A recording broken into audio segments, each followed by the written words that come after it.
Friendship by Waldo Emerson. A ruddy drop of manly blood, the surging sea outweighs. The world uncertain comes and goes, the lover rooted stays. I fancied he was fled, and after many a year, glowed unexhausted kindliness, like daily sunrise there. My careful heart was free again, O friend, my bosom said, through thee alone the sky is arched, through thee the rose is red. All things through thee take nobler form, and look beyond the earth. The mill round of our fate appears, a sun path in thy worth. Me too thy nobleness has taught to master my despair. The fountains of my hidden life are through thy friendship fair. Friendship. We have a great deal more kindness than is ever spoken. All is selfishness that chills like the east winds of the world. The whole human family is bathed with an element of love like a fine ether. How many persons we meet in houses, whom we scarcely speak to, whom yet we honor, or who honor us? How many we see in the streets or sit with in the church, whom though silently we warmly rejoice to be with. Read the language of these wandering eye-beams. The heart knoweth. The effect of the indulgence of this human affection is a certain cordial exhilaration. In poetry, and in common speech, the emotions of benevolence and complacency which are felt towards others are likened to the material effect of fire. So swift, or much more swift, more active, more cheering, are these fine inward irritations. From the highest degree of passionate love to the lowest degree of goodwill, they make the sweetest of life. Our intellectual and active powers increase with our affection. The scholar sits down to write, and all his years of meditation do not furnish him with one good thought or happy expression. But it is necessary to write a letter to a friend, and forthwith troops of gentle thoughts invest themselves on every hand with chosen words. See in any house where virtue and self-respect abide, the palpitation which the approach of a stranger causes. A commended stranger is expected and announced, and an uneasiness betwixt pleasure and pain invades all hearts of a household. His arrival almost brings fear to the good hearts that would welcome him. The house is dusted, all things fly into their place, the old coat is exchanged for the new, and they must get up a dinner if they can. Of a commended stranger, only the good report is told by others, only the good and new is heard by us. He stands to us for humanity. He is what we wish. Having imagined and invested in him, we ask how we should stand related in conversation and action with such a man, and are uneasy with fear. The same idea exalts conversation with him. We talk better than we are wont. We have the nimblest fancy, a richer memory, and our dumb devil has taken leave for the time. Long hours we can continue a series of sincere, graceful, rich communications, drawn from the oldest, secretest experience, so that they who sit by of our own kinsfolk and acquaintance shall feel a lively surprise at our unusual powers. But as soon as the stranger begins to intrude his partialities, his definitions, his defects into the conversation, it is all over. He has heard the first, the last, and best he will ever hear from us. He is no stranger now. Vulgarity, ignorance, misapprehension are old acquaintances. Now when he comes he may get the order, the dress, and the dinner, but the throbbing of the heart and the communications of the soul no more. What is so pleasant as these jets of affection which make a young world for me again? What so delicious as a just and firm encounter of two in a thought and a feeling? How beautiful on their approach to this beating heart the steps form of the gifted and the true. The moment we indulge our affections, the earth is metamorphosed. There is no winter and no night. All tragedies, all annuous vanish, all duties, even. Nothing fills the preceding eternity but the forms, all radiant, of beloved persons. Let the soul be assured that somewhere in the universe it should rejoin its friend, and it would be content and cheerful alone for 1,000 years.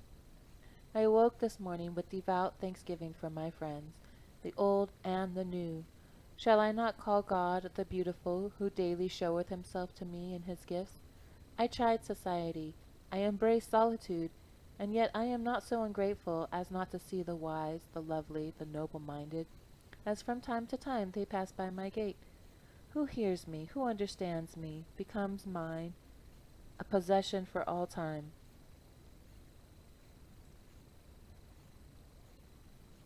Nor is nature so poor, but she gives me this joy several times, and thus we weave social threads of our own, a new web of relations, as many thoughts in succession substantiate themselves, we shall by and by stand in the new world, of our own creation, and no longer strangers and pilgrims in a traditionary globe. My friends have come to me unsought. The great God gave them to me. By oldest right, by the divine affinity of virtue with itself, I find them, or rather not I, but the deity in me and in them, derides and cancels the thick walls of individual character, relation, age, sex, circumstance, at which he usually connives, and now makes many one. High thanks I owe you, excellent lovers, who carry out the world for me to new and noble depths and enlarge the meaning of all my thoughts. These are new poetry of the first bard, poetry without stop, hymn, ode, epic poetry still flowing, Apollo and the Muses chanting still. Will these two separate themselves from me again, or of some then? And I know not, but I fear it not, for my relation to them is so pure that we hold by simple affinity the genius of my life being. Thus, social, the same affinity will exert its energy on whomsoever as noble as these men and women, wherever I may be. I confess to an extreme tenderness of nature on this point. It is almost dangerous to me to crush the sweet poison of misused wine, of the affections. A new person is to me a great event, and hinders me from sleep. I have often had fine fancies about persons which have given me delicious hours, but the joy ends in the day, it yields no fruit. Thought is not born of it. My action is very little modified.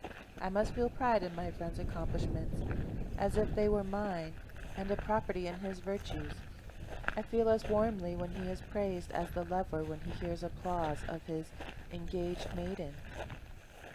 We overestimate the consciousness of our friend. His goodness seems better than our goodness, his nature finer, his temptations less. Everything that is his name, his form, his dress, books and instruments, fancy enhancements, our own thought sounds new and larger from his mouth.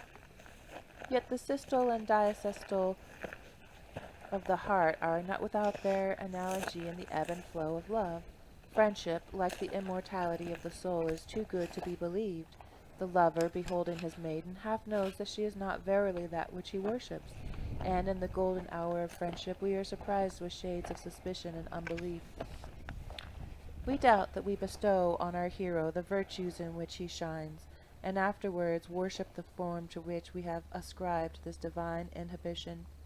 In strictness, the soul does not respect man as it respects itself. In strict science, all persons underlie the same condition of an infinite remoteness. Shall we fear to cool our love by mining for the metaphysical foundation of this Elysian temple? Shall I not be as real as the things I see? If I am, I shall not fear to know them for what they are. Their essence is not less beautiful than their appearance, though it needs finer organs for its apprehension. The root of the plant is not unsightly to science, though for chaplets and festoons we cut the stem short. I must hazard the production of the bald fact amidst these pleasing reveries, though it should prove an Egyptian skull at our banquet. A man who stands united with his thought conceives magnificently of him. He is conscious of a universal success, even though bought by uniform particular failures. No advantages, no powers, no gold or force can be any match for him. I cannot choose but rely on my own property for more than your wealth. I cannot make your consciousness tantamount to mine.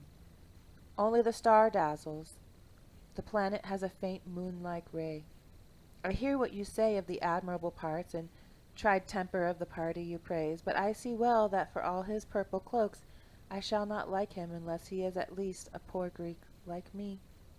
I can deny it, O friend, that the vast shadow of the phenomenal includes these also in its pied and painted immensity, thee also compared with whom all else is shadow. Thou art not being, as truth is, as justice is. Thou art not my soul, but a picture, an effigy of that. Thou hast come to me lately, and already thou art seizing thy hat and cloak. Is it not that the soul puts forth friends as the tree puts forth leaves, and presently by the germination of new buds extrudes the old leaf? The law of nature is alternation forevermore. Each electrical state superinduces the opposite. The soul environs itself with friends that it may enter into a grand self-acquaintance or solitude, and it goes alone for a season that it may exalt a conversation or society. This method betrays itself along the whole history of our personal relations. The instinct of affection revives the hope of union with our mates, and the returning sense of insulation recalls us from the chase. Thus every man passes his life in the search after friendship, and if he should record his true sentiment, he might write a love letter like this to each new candidate for his love. Dear friend, if I was sure of thee, sure of thy capacity, sure to match my mood with thine, I should never think again of trifles in relation to thy comings and goings.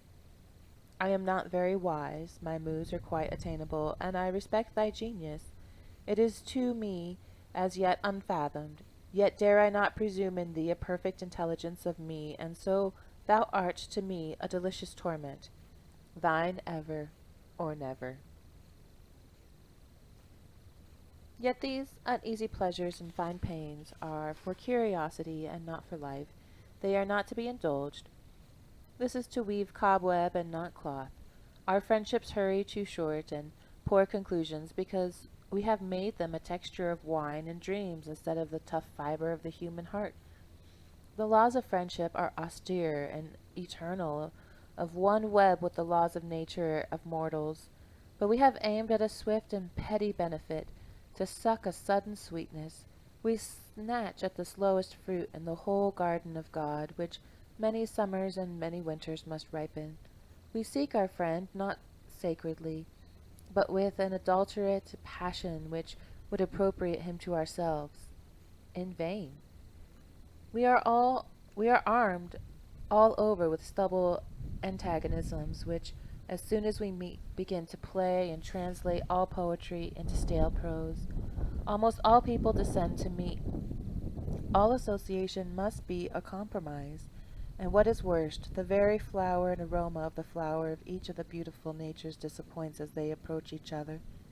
What a perpetual disappointment is actual society, even of the virtuous and gifted.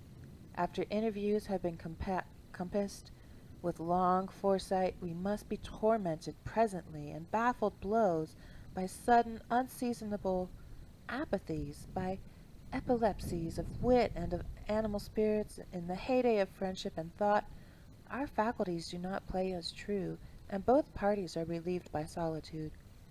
I ought to be equal to every relation.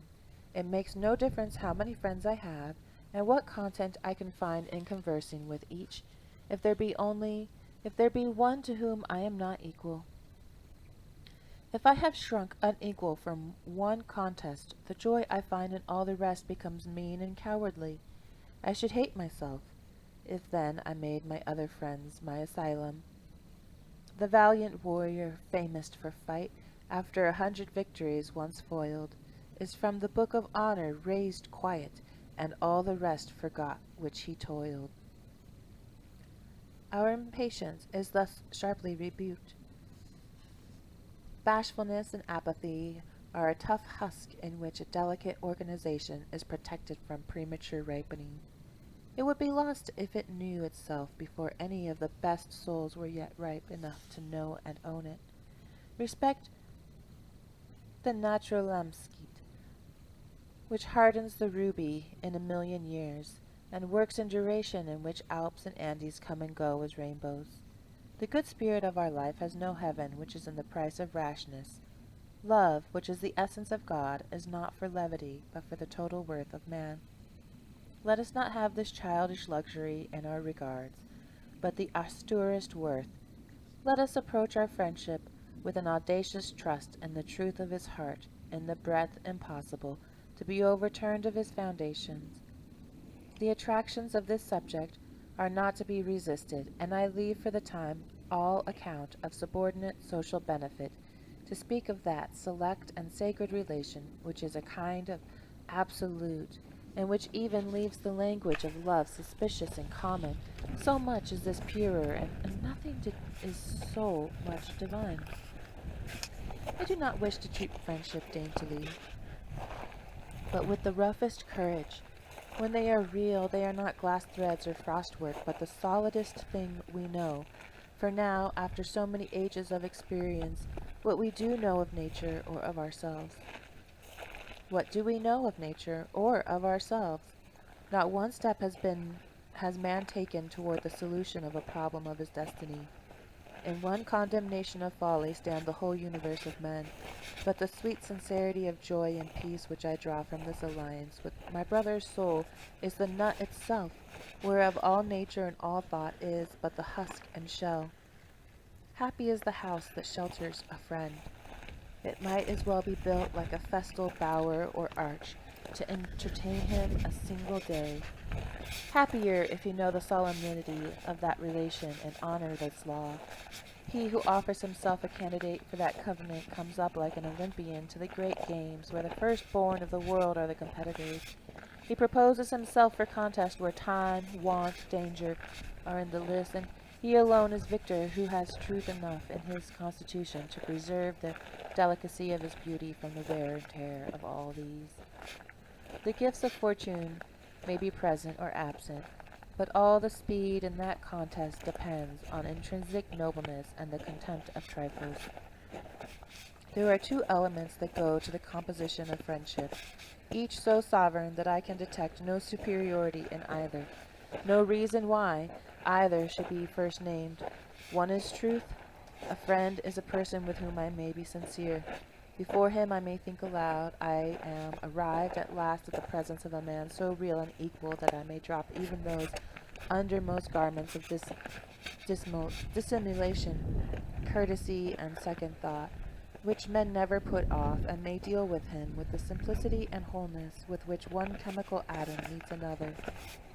Sincerity is the luxury allowed, like diadems and authority, only to the highest rank, that being permitted to speak truth as having none above it is to court or to conform to. Every man alone is sincere. At the entrance of a second person, hypocrisy begins. We pray and fend the approach of our fellow man by compliments, by gossip, by amusements, by affairs. We cover up our thought from him under 100 folds. I knew a man who under a certain religious frenzy cast off this drapery, and omitting all compliment and commonplace, spoke to the conscience of every person he encountered, and that with great insight and beauty. At first he was resisted. All men agreed he was mad, but persisting, as indeed he could not help doing, for some time in this course he attained the advantage of bringing every man of his acquaintance into true relations with him. No man would think of speaking falsely with him, or of putting him off with any chat of markets or reading rooms, but every man was constrained by so much sincerity to the like plain dealing of what love of nature, what poetry, what symbol of truth he had, he did certainly show him. But to most of us, society shows not its face and eye, but its side and its back. To stand in true relations with men in a false age is worth a fit of insanity, is it not? We can seldom go erect, as almost every man we meet requires some civility, requires to be humored.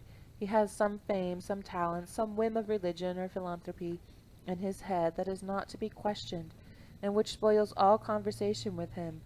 But a friend is a sane man who exercises not in my ingenuity, but me.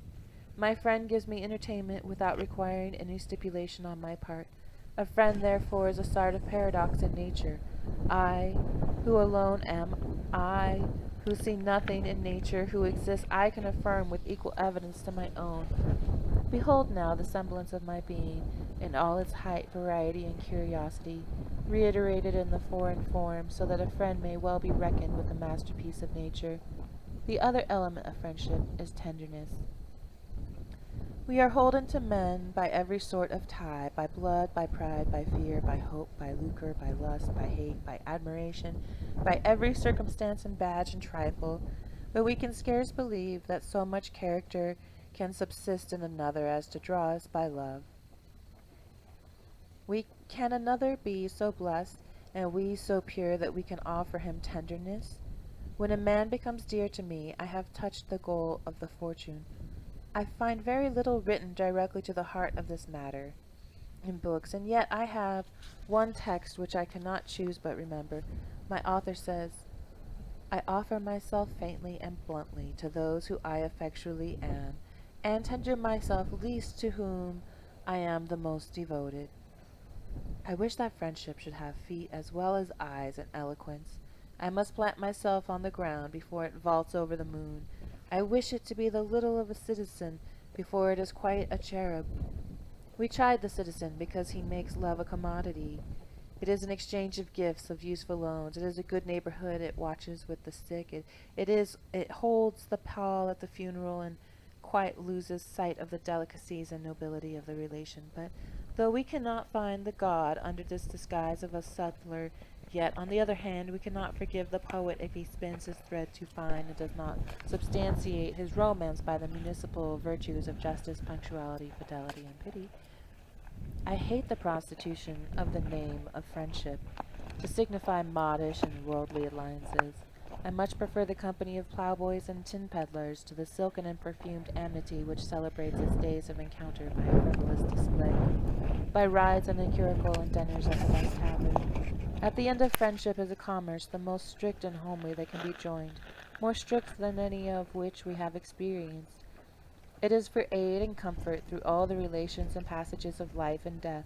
It is a fit for serene days and graceful gifts and country rambles, but also for rough roads and hard fare, shipwreck, poverty, and persecution. It keeps company with the sallies of the wit and the trances of religion. We are to dignify each other, the daily needs and offices of man's life, and embellish it by courage, wisdom, and unity. It should never fall into something unusual and settled, but should be alert and inventive, add rhyme and reason to what was drudgery. Friendship may be said to require natures so rare and costly, each so well tempered and so happily adapted withal, so circumstances. So, for even in that particular, a poet says, love demands that the parties be altogether paired. That is, satisfaction can very seldom be assured. It cannot subsist in its perfection, say some of those who are learned in this warm lore of the heart, betwixt more than two. I am not quite so strict in my terms, perhaps because I have never known so high a fellowship as others. I please my imagination more with a circle of godlike men and women, variously related to each other, and between whom subsists a lofty intelligence. But I find this law of one-to-one peremptory for conversation, which is the practice and consummation of friendship. Do not mix waters too much. The best mix as ill as good and bad. You shall have very useful and cheering discourse at several times with two several men. But let all three of you come together, and you shall not have one new and hearty word. Two may talk and one may hear, but three cannot take part in a conversation of the most sincere and searching sort. In good company there is never such discourse between two across the table as takes place when you leave them alone. In good company the individuals merge their egotism into a social soul exactly coextensive with the several consciousness there present. No partialities of friend to friend, no fondness of brother to sister, wife to husband, are there pertinent, but quite otherwise. Only he may then speak who can sail on the common thought of the party, and not poorly limited to his own. Now this convention, which good sense demands, destroys the high freedom of great conversation, which requires an absolute running of two souls into one. No two men, but being left alone with each other, enter into similar relations. yet it is affinity that determines which two shall converse. Unrelated men give little joy to each other, will never suspect the latent powers of each other. We talk sometimes of great talent for conversation as if it were a permanent property in some individuals. Conversation is an evanescent relationship, no more. A man is reputed to have thought and eloquence. He cannot, for all that, say a word to his cousin or his uncle. They accuse his silence with as much reason as they would blame the insignificance of a dial in the shade. In the sun it will mark the hour. Among those who enjoy the thought he will regain his tongue. Friendship requires that rare mean betwixt likeness and unlikeness, that peakness, each with the presence of power and the consent in the other party. Let me alone to the end of the world, rather than that my friend should overstep by word or look his real sympathy. I am equally balked by antagonism and by compliance. Let him not cease in an instant to be himself. The only joy I have in his being mine is that not mine is mine. I hate where I looked for the manly furtherance, or at least a manly resistance, to find a mush of concession. Better be a nettle in the side of your friend than his echo. The condition which high friendship demands is ability to do without it. That high office requires great and sublime parts. There must be there must be very two before there can be very one. Let it be an alliance of two large, formidable natures, mutually beheld, mutually feared, before yet they recognize the deep independence, identity, which, beneath these disparities, unites them. He is only fit for this society who is magnanimous, who is sure that greatness and goodness are always economy, who is not swift to intermeddle with his fortunes. Let him not intermeddle with this. Leave to the diamond its age to grow, nor expect to accelerate the births of the eternal. Friendship demands a religious treatment. We talk of choosing our friends, but friends are also self-elected. Reverence is a great part of it. Treat your friend as a spectacle. Of course he has merits that are not yours, and that you cannot honor if you must needs hold him close to your person. Stand aside, give those merits room. Let them mount and expand. Are you the friend of your friend's button, or of his thoughts? To a great heart he will still be a stranger in 1,000 particulars, that he may come near in the holiest ground. Leave it to girls and boys to regard a friend as property, and to suck a short and all-confounding pleasure instead of the noblest benefit. Let us, by our entrance to this guild, by a long probation, why should we desecrate noble and beautiful souls by intruding on them? Why insist on rash personal relations with your friend? Why go to his house or know his mother and brothers and sister? Why be visited by him at your own? Are these things material to our covenant? Leave this touching and clawing. Let him be to me a spirit, a message, a thought, a sincerity, a glance from him I want, but not news nor pottage. I can get politics and chat and neighborly conveniences from cheaper companions. Should not the society of my friend be to me poetic, pure, universal, and great as a nature itself? Ought I to feel that our tie is profane in comparison with yonder bar of cloud that sleeps on the horizon, or that clump of waving grass that divides the brook? Let us not vilify, but raise it to the standard. The great divine eye, that scornful beauty of his mind and action, do not pique yourself on reducing, but rather fortify and enhance. Worship his superiorities. Wish him not less by a thought, but hoard and tell them all. Guard him as thy counterpart.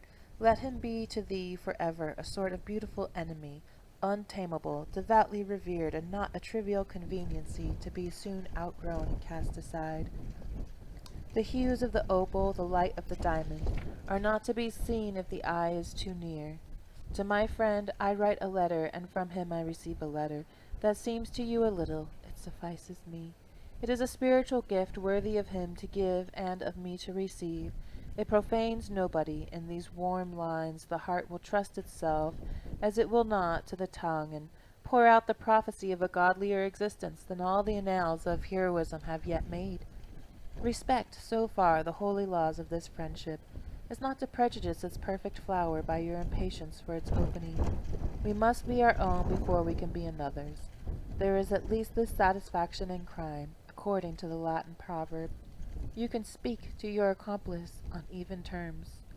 Crimen quos inquinans aquat? To those whom we admire and love. At first we cannot. Yet the least defect of self-possession vitiates, in my judgment, the entire relation. There can never be a deep peace between two spirits, never mutual respect until in their dialogue each stands for the whole world. What is so great as friendship? Let us carry with what grandeur of spirit we can. Let us be silent so we may hear the whisper of the gods. Let us not interfere. Who set you to cast about what you should say to the select souls, or how to say anything to such? No matter how ingenious, no matter how graceful and how bland, there are innumerable degrees of folly and wisdom, and for you to say aught is to be frivolous. Wait, and thy heart shall speak. Wait until the necessary and everlasting overpowers you, until day and night avail themselves of your lips. The only reward of virtue is virtue. The only way to have a friend is to be one. You shall not come nearer a man by getting into his house, if unlike his soul only flees the faster from you, and you shall never catch a true glance of his eye. We see the noble afar off, and they repel us. Why should we intrude? Late, very late, we perceive that no arrangements, no introductions, no constitutes or habits of society would be of any avail to establish us in such relations with them as we desire. But solely the uprising of nature in us to the same degree it is in them. Then shall we meet as water with water, and if we should not meet them, we shall not want them, for we are already they. In the last analysis, love is only the reflection of a man's own worthiness from other men. Men have sometimes exchanged names with their friends, as if they would signify that in their friend each loved his own soul. The higher the style we demand of friendship, of course, the less easy to establish it with flesh and blood. We walk alone in the world. Friends such as we desire are dreams and fables. But sublime hope cheers ever the faithful heart that elsewhere in other religions of the universal power, souls are now acting, enduring, and daring, which can love us, and we can love. We may congratulate ourselves that the period of nonage, of follies, of blunders, of shame, is past in solitude, and when we are finished men, we shall grasp heroic hands in heroic hands, only be admonished by what you already see, not to strike leagues of friendship with cheap personas, where no friendship can be. Our impatience betrays us into rash and foolish alliances, which no god attends. By persisting in your path, though you forfeit the little, you gain the great. You demonstrate yourself so as to put yourself out of the reach of false relations, and you draw to you the firstborn of the world, those rare pilgrims whereof only one or two wander in nature at once, and before whom the vulgar great show and spectres and shadows merely. It is foolish to be afraid of making our ties too spiritual, as if we could lose any genuine love. Whatever coercion of our popular views we make from insight, nature will be sure to bear us out in. And though it seems to rob us of some joy, will repay us with greater. Let us feel if we are the absolute insulation of man. We are sure that we have all in us.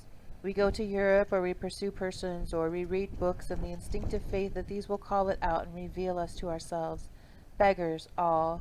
The persons are such as we, the Europe and an old faded garment of dead persons, the books, their ghosts.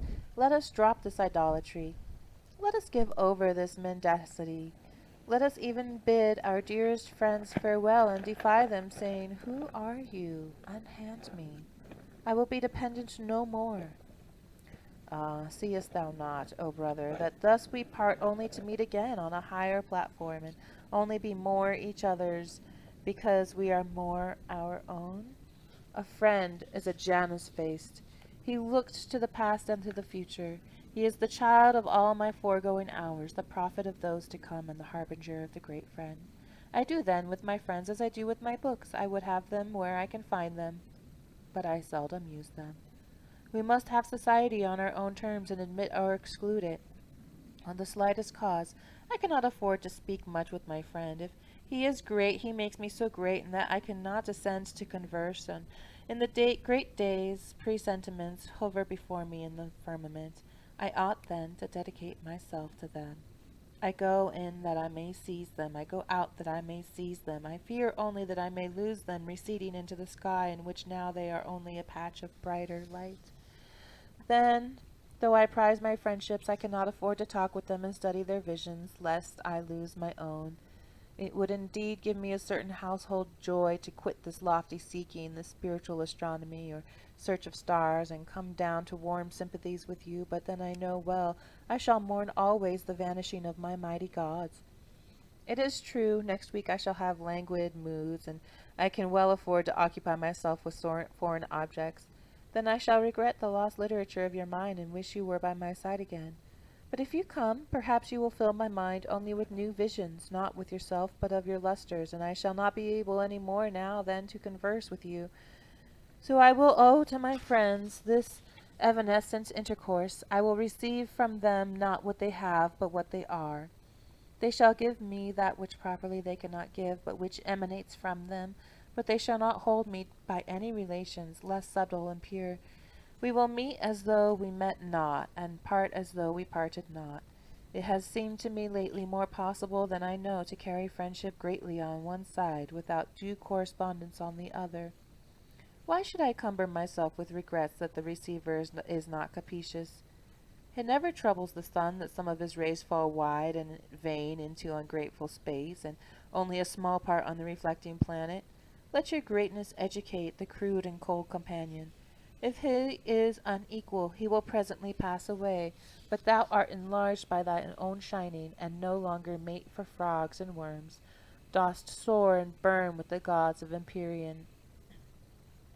It is thought, a disgrace to love unrequited, but see, the great will see that true love cannot be unrequited. True love transcends the unworthy object, and dwells and broods on eternal. And when the poor interposed mass crumbles, it is not sad, but feels rid of such earth, and feels its independency the surer. Yet these things may hardly be said without a sort of treachery to the relation.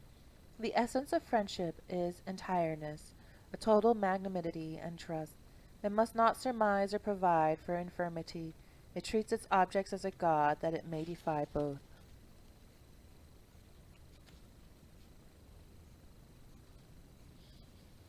Friendship